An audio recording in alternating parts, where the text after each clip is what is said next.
Kat. I'm one of the member owners, and I'm going to teach you how to make beer flowers out of your favorite Broken Clock beer. You need to have a can of beer empty. Preferably you empty the can of beer by drinking it right before you start this project, because you need a little bit of courage for step number 2, okay? You also need something to poke a hole with. I don't actually know what this tool is actually supposed to do, but it makes great holes, but you can also use like a nail or something like that. We want a hammer.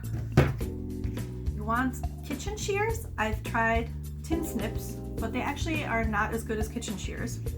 You'll need some glue. I tried several, and this stuff, E6000, works really, really good. It stinks to high heaven though, so make sure that you're in a well-ventilated area.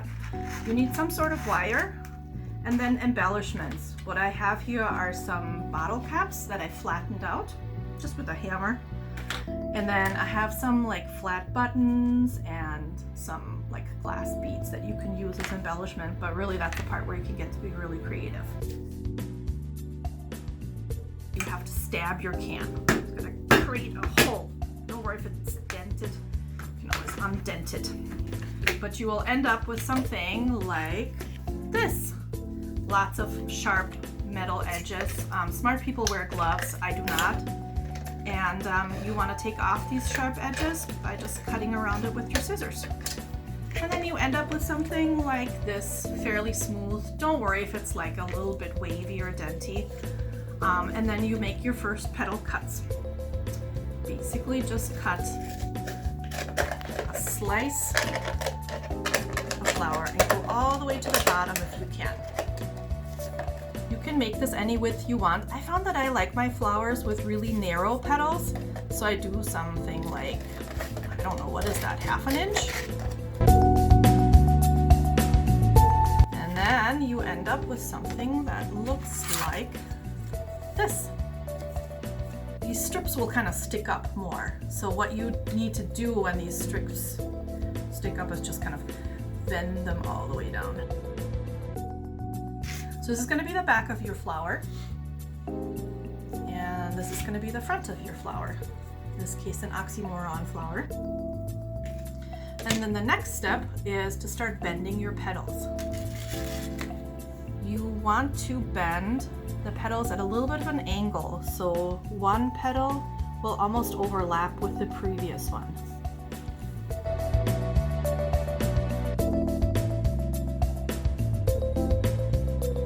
Eventually you will end up with something like this.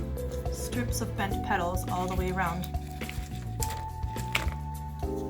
And you can actually just be done there if you would like. Make a lovely red coats flower. You can also make double flowers. Sort of a larger flower in the background and a smaller in the front. So I'm going to take this flower and make it smaller. Flip it to the other side. Bend your petal one more time, this time straighter towards the center.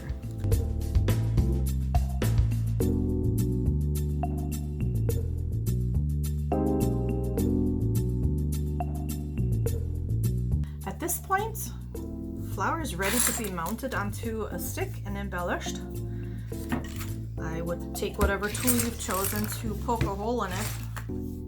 In this case, what is that, a grout scraper? I'm not sure. And create 2 holes. Cut a length of wire. Bend it in half. So you have sort of a U-shaped loop. And then loop it through here.